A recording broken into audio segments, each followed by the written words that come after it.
The Bureau of Alcohol, Tobacco, Firearms, and Explosives, ATF, is a federal law enforcement organization within the United States Department of Justice. Its responsibilities include the investigation and prevention of federal offenses involving the unlawful use, manufacture, and possession of firearms and explosives, acts of arson and bombings, and illegal trafficking of alcohol and tobacco products. The ATF also regulates via licensing the sale, possession, and transportation of firearms, ammunition, and explosives in interstate commerce. Many of ATF's activities are carried out in conjunction with task forces made up of state and local law enforcement officers, such as Project Safe Neighborhoods. ATF operates a unique fire research laboratory in Beltsville, Maryland, where full-scale mock UPS of criminal arson can be reconstructed.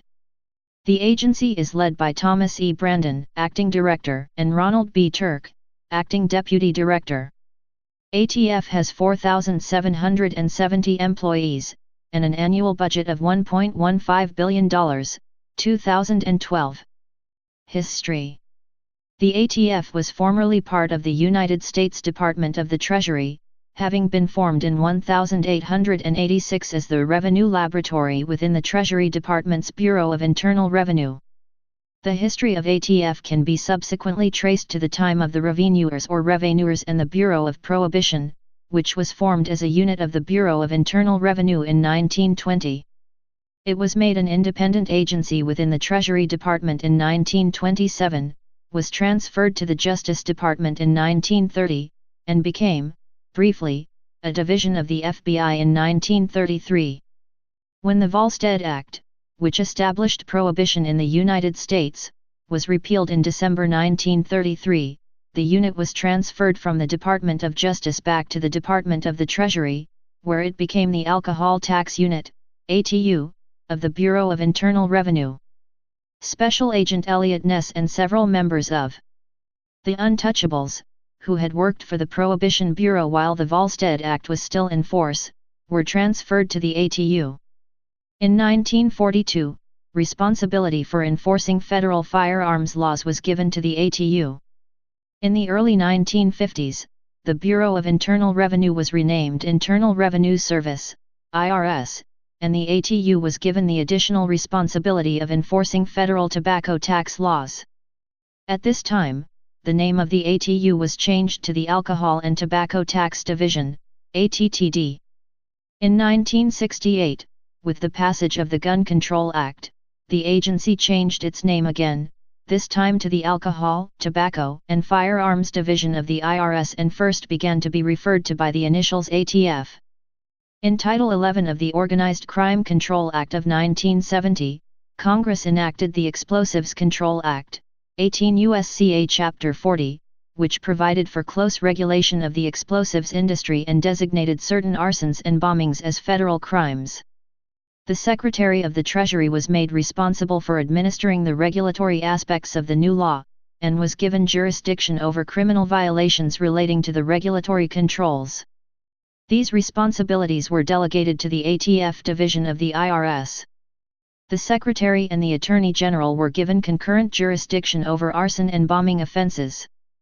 PUBL 91-452, 84 STAT 922, October 15, 1970.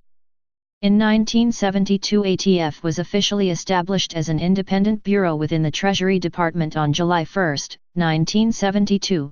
This transferred the responsibilities of the ATF division of the IRS to the new Bureau of Alcohol, Tobacco, and Firearms.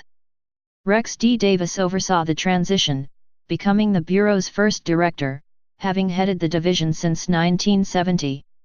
During his tenure, Davis shepherded the organization into a new era where federal firearms and explosives laws addressing violent crime became the primary mission of the agency. However, taxation and other alcohol issues remained priorities as ATF collected billions of dollars in alcohol and tobacco taxes, and undertook major revisions of the federal wine labeling regulations relating to use of appellations of origin and varietal designations on wine labels. In the wake of the terrorist attack on the World Trade Center and the Pentagon on September 11, 2001, President George W. Bush signed into law the Homeland Security Act of 2002. In addition to the creation of the Department of Homeland Security, the law shifted ATF from the Department of the Treasury to the Department of Justice. The agency's name was changed to Bureau of Alcohol, Tobacco, Firearms, and Explosives. However, the agency still was referred to as the ATF for all purposes. Additionally, the task of collection of federal tax revenue derived from the production of tobacco and alcohol products and the regulatory function related to protecting the public in issues related to the production of alcohol, previously handled by the Bureau of Internal Revenue as well as by ATF, was transferred to the newly established Alcohol and Tobacco Tax and Trade Bureau, TTB, which remained within the Treasury Department. These changes took effect January 24, 2003. Activities 1900–2000. Complaints regarding the techniques used by ATF in their effort to generate firearm cases led to hearings before congressional committees in the late 1970s and 1980s. At these hearings, evidence was received from citizens who had been charged by ATF, from experts who had studied ATF, and from officials of the Bureau itself. A Senate subcommittee report stated, based upon these hearings it is apparent that ATF enforcement tactics made possible by current federal firearms laws are constitutionally, legally, and practically reprehensible. 20. The subcommittee received evidence that ATF primarily devoted its firearms enforcement efforts to the apprehension, upon technical malum prohibitum charges, of individuals who lack all criminal intent and knowledge. Evidence received demonstrated that ATF agents tended to concentrate upon collectors' items rather than criminal street guns. In hearings before ATF's Appropriations Subcommittee, however, testimony was submitted estimating that 75% of ATF gun prosecutions were aimed at ordinary citizens with no criminal intent. The Firearm Owners Protection Act of 1986 addressed some of the abuses noted in the 1982 Senate Judiciary Subcommittee report. Two incidents in the early 1990s Ruby Ridge and the Waco siege involved the ATF and later the Federal Bureau of Investigation's Hostage Rescue Team, HRT. Both brought criticism to the ATF and FBI. The Ruby Ridge siege began in June 1990. Randy Weaver was pressured by Kenneth Fadley, an ATF informant, to shorten the barrels on two shotguns and sell these to Fadley. Weaver maintained the barrels were a legal length, but after Fadley took possession, the shotguns were later found to be shorter than allowed by federal law, requiring registration as a short-barreled shotgun and payment of a $200 tax. ATF filed firearms charges against Weaver, but offered to drop the charges if he would become an informant. After Weaver refused to cooperate, ATF passed on false information about Weaver to other agencies that became part of a misleading file that profiled Weaver as having explosive booby traps, tunnels and bunkers at his home, growing marijuana, having felony convictions, and being a bank robber. At his later trial, the gun charges were determined to be entrapment and Weaver was acquitted. However, Weaver missed a February 20, 1991, court date because U.S. Probation Officer Richens mistakenly told Weaver that the trial date was March 20, and the U.S. Marshals Service, USMS, was charged with bringing Weaver in. Weaver remained with his family in their mountaintop cabin. On August 21, 1992, a USMS surveillance team was fired up, resulting in a shootout that killed U.S. Marshal Bill Deegan, Samuel Weaver, and Weaver's pet dog. FBI HRT surrounded the cabin. The next day, Lon Horiuchi, an FBI HRT sniper, fired at Weaver, missing and killing Weaver's wife. A subsequent Department of Justice review in a congressional hearing raised several questions about the actions of ATF, USMS, USAO, and FBI HRT and the mishandling of intelligence at the USMS and FBI headquarters. The Ruby Ridge incident has become a lightning rod for legal activists within the gun rights community. The second incident was the Waco siege of the Branch Davidian religious sect near Waco, Texas, on February 28, 1993. ATF agents, accompanied by the press, conducted a raid to execute a federal search warrant on the sex compound, known as MT Carmel. The Branch Davidians were alerted to the upcoming warrant execution, but ATF raid leaders pressed on, despite knowing the advantage of surprise was lost. ATF Director Steve Higgins had promised Treasury Undersecretary for Enforcement Ron Noble that the Waco raid would be cancelled if the ATF undercover agent Robert Rodriguez reported that the element of surprise had been lost. The resulting exchange of gunfire killed 6 Davidians and 4 ATF agents. FBI HRT later took over the scene and a 51-day standoff ensued, ending on April 19, 1993, after the complex caught fire. The follow-up investigation revealed the bodies of 76 people, including 20 children, inside the compound. A grand jury found that the deaths were suicides or otherwise caused by people inside the building. Shortly after the raid, the Bureau's director, Stephen E. Higgins, retired early from his position. In December 1994, 2 ATF supervisory agents, Philip J. Choynacki and Charles D. Sarabin, who were suspended for their roles in leading the Waco raid, were reinstated, with full back pay and benefits, with a demotion, despite a Treasury Department report of gross negligence. The incident was removed from their personnel files. Timothy McVeigh cited these incidents as his motivation for the Oklahoma City bombing, which took place on April 19, 1995, exactly 2 years after the end of the Waco siege. 2000-present. The ATF was criticized for poor planning, leading to the James Beck shootout in 2001, which resulted in the immediate deaths of a deputy sheriff as well as the suspect, and the later suicide of ATF agent Jeff Ryan. Following the attacks on September 11, 2001, the ATF expanded regulations covering fuels used in amateur rocketry, including ammonium perchlorate composite propellant, APCP. 2 rocketry clubs, the National Association of Rocketry, NAR, and the Tripoli Rocketry Association, TRA, argued that APCP is not explosive and that the ATF's regulations were unreasonable. The NAR and TRA won their lawsuit against the ATF in 2009, lifting the government restrictions. The associations maintain their own restrictions, and rocketry is also regulated by the Federal Aviation Administration, FAA. Between May 2004 and August 2005, ATF agents, in conjunction with Virginia State, County, and City Police, conducted an operation at 8 gun shows in the Richmond area to reduce straw purchases for criminals. In a February 2006 House Subcommittee hearing, the show's owner said, people were approached and discouraged from purchasing guns. Before attempting to purchase, they were interrogated and accused of being in the business without a license, detained in police vehicles, and gun buyers' homes were visited by police, and much more. 19A gun salesman testified that he was singled out for harassment by 2 ATF agents. 28 The owner of a gun shop testified that he thought agents questioned female customers too often. He said that times had changed and more women were shopping for guns, adding, "It seems, however, to be the prevailing opinion for law enforcement at the gun show that any woman who brings a male friend for advice or support must be making a straw purchase." 38 A private investigator said the NRA contracted her to go to Richmond to investigate dozens of complaints by NRA members of massive law enforcement presence, residence checks, and minority buyers being followed, pulled over and their legally purchased guns seized. 41 The purchasers were compelled by an ATF letter to appear at ATF offices to explain and justify their purchases. ATF stated this was a pilot program that ATF was planning to apply throughout the country.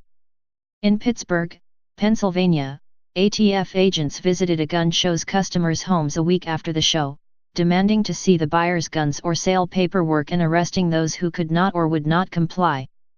A September 2008 report by the Justice Department's Office of the Inspector General determined that 76 firearms and 418 laptop computers were lost, stolen, or missing from ATF, after a 59-month audit period between 2002 and 2007.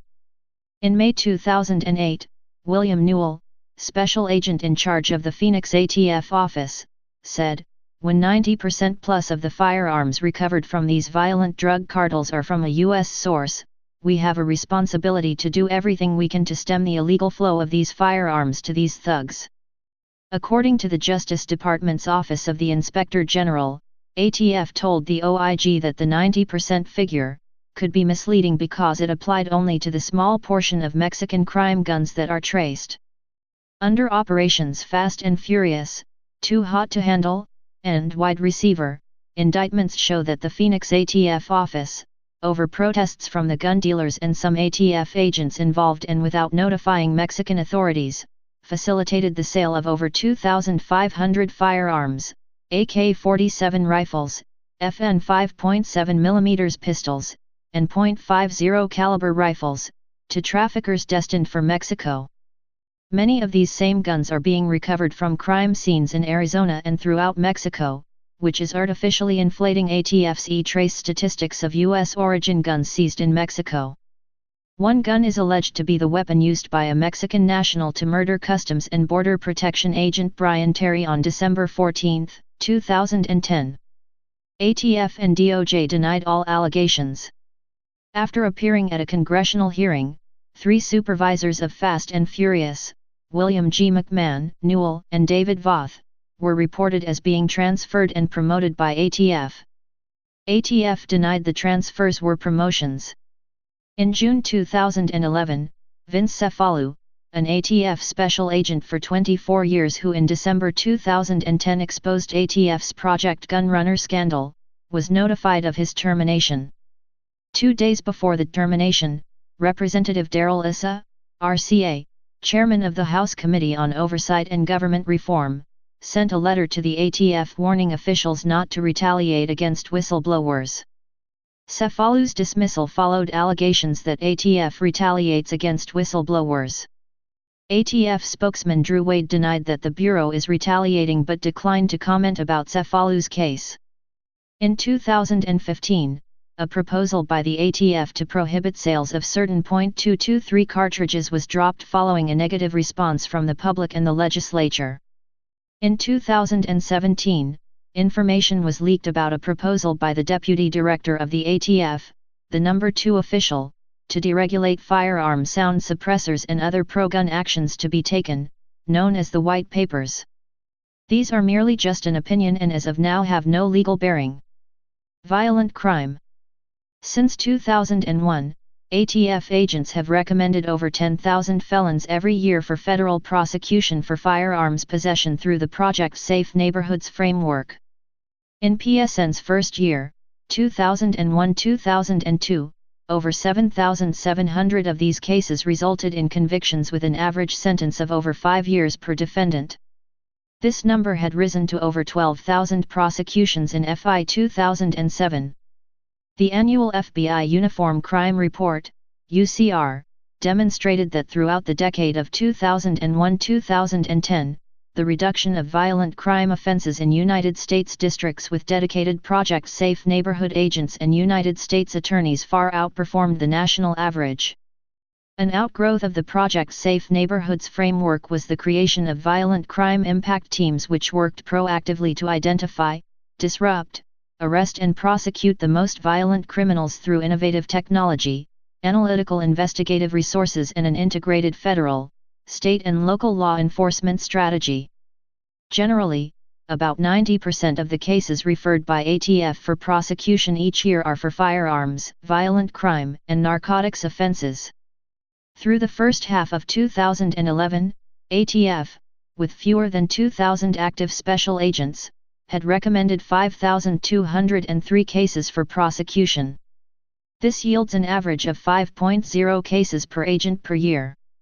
For comparison, the FBI, with slightly more than 13,000 active special agents, had recommended 8,819 cases for prosecution, for an average of 1.2 cases per agent per year. Personnel. ATF, as a bureau, consists of several different groups that each have their own respective role, commanded by a director. Special agents are empowered to conduct criminal investigations, defend the United States against international and domestic terrorism, and work with state and local police officers to reduce violent crime on a national level. ATF special agents have some of the broadest authority of any federal agency, 18 U.S.C. 3051 empowers them to enforce any statute in the United States Code. Specifically, ATF special agents have lead investigative authority on any federal crime committed with a firearm or explosive, as well as investigative authority over regulatory referrals and cigarette smuggling. ATF special agents also often enforce violations of the Uniform Controlled Substances Act, and have the statutory authority to conduct narcotics cases independently of the Drug Enforcement Administration, Homeland Security Investigations, or any other agency. All ATF special agents require a top secret, TS, security clearance, and in many instances, need a higher level, TS/SI, top secret/sensitive compartmented information, clearance. In order to get a security clearance, all potential ATF special agents must pass a detailed series of single-scope background investigations, SSBI. ATF special agents consistently rank at the top or near the top of all federal agencies in cases referred for prosecution, arrests made, and average time per defendant on an annual basis. Special agents currently comprise around 2,400 of the agency's approximately 5,000 personnel. Industry Operations Investigators, IOIs, are the backbone of the ATF regulatory mission. Their work is primarily investigative and routinely involves contact with, and interviews of, individuals from all walks of life and all levels of industry and government. Investigations and inspections pertain to the industries and persons regulated by ATF, e.g., firearms and explosives users, dealers, importers, exporters, manufacturers, wholesalers, etc., and are under the jurisdiction of the Gun Control Act, National Firearms Act, Arms Export Control Act, Organized Crime Control Act of 1970 and other federal firearms and explosives laws and regulations. The remainder of the Bureau is personnel in various staff and support roles from office administrative assistants to intelligence analysts, forensic scientists, legal counsel, and technical specialists. Additionally, ATF relies heavily on state and local task force officers to supplement the special agents and who are not officially part of the ATF roster. Training. Basic special agent training for new hires consists of a two-part training program. The first part is the Criminal Investigators Training Program, CITP, delivered by the Federal Law Enforcement Training Center, FLESI, Department of Homeland Security, Glencoe, Georgia. The CITP provides fundamental training in the techniques, concepts, and methodologies of conducting criminal investigations. Some of the subjects covered in the training include training in firearms, physical techniques, driving techniques, handcuffing, interviewing, surveillance, crime scene management, photography, basic firearms training and federal court procedures. The CITP lasts approximately 12 weeks. Each class consists of 48 students, of whom approximately half are ATF trainees. The remaining portion of the CITP class consists of students from other federal agencies. The second part of training is the Special Agent Basic Training, SABT. SABT for Special Agent Trainees is a demanding and intensive training program that covers a wide range of disciplines including firearms and ammunition identification, firearms trafficking, report writing, interviewing techniques, alcohol/tobacco diversion investigations, explosives and fire/arson investigations, firearms and tactical training, close-quarter countermeasures, field operations, undercover techniques, and physical conditioning. The SABT consists of approximately 15 weeks of training with a class of 24 student trainees. Industry Operations Investigator Basic Training, IOIT, is a comprehensive 10-week program designed to train newly hired industry operations investigators, IOI, in the basic knowledge, skills, and abilities they need to effectively conduct inspections of firearms and explosives licensees and permittees, as well as provide assistance to other federal, state, and local law enforcement agencies. Successful completion of IOIT is mandatory in order for the newly hired IOI to maintain their employment. Firearms. Members of ATF Special Agent ranks are issued the Glock 22 or the Glock 27 as their primary duty weapon and are trained in the use of, and issued certain long arms. The ATF Special Response Team, SRT, is armed with Colt M4 assault rifles and other firearms. Organization. The ATF is organized as follows: Director, Chief of Staff, Chief Counsel, Deputy Director, Chief Operating Officer, Office of Field Operations, Office of Human Resources and Professional Development, Office of Management, Office of Enforcement Programs and Services, Office of Professional Responsibility and Security Operations, Office of Public and Governmental Affairs, Office of Science and Technology, Office of Strategic Intelligence and Information. Field Divisions. The ATF has several field offices across the nation in major cities. Those cities are Atlanta, GA, Baltimore, MD, Boston, MA, Charlotte, NC, Chicago, IL, Columbus, O, Dallas, TX, Denver, CO, Detroit, MI, Houston, TX, Kansas City, MO, Los Angeles, Louisville, KY, Miami, FL, Nashville, TN, Newark, New Jersey, New Orleans, LA, New York, Philadelphia, PA, Phoenix, AZ, San Francisco, CA, Seattle, WA, St. Paul, MN, Tampa, FL, Washington, DC. Also there are field offices in different countries such as Canada, Mexico, El Salvador, Colombia, Iraq, and in the Caribbean. Regulation of firearms.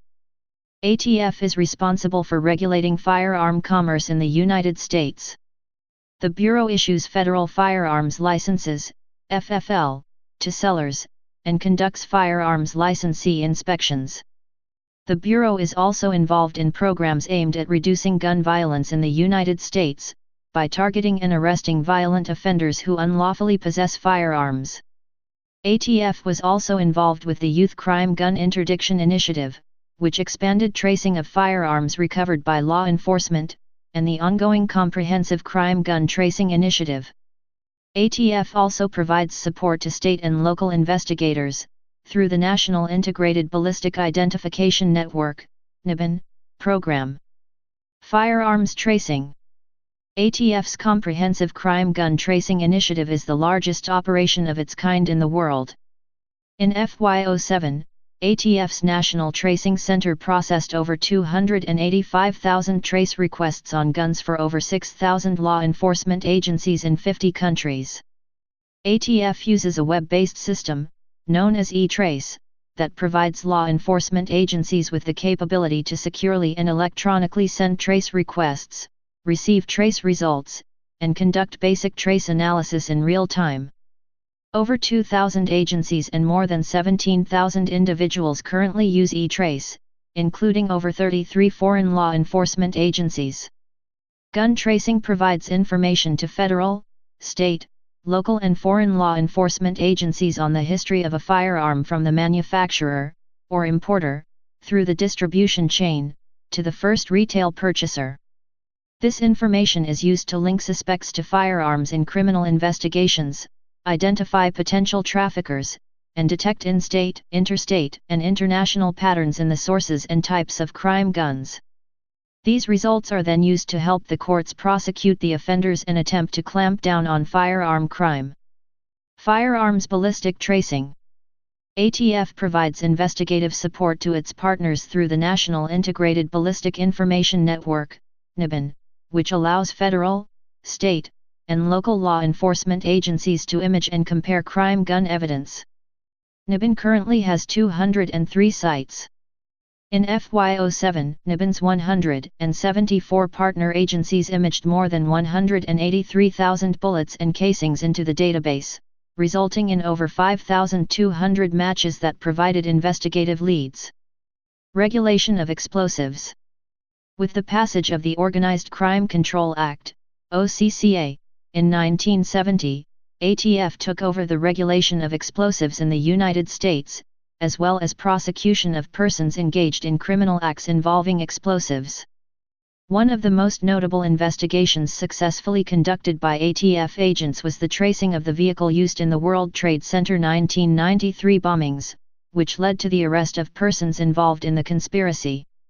ATF also enforces provisions of the Safe Explosives Act, passed after 9/11 to restrict the use/possession of explosives without a federal license to use them.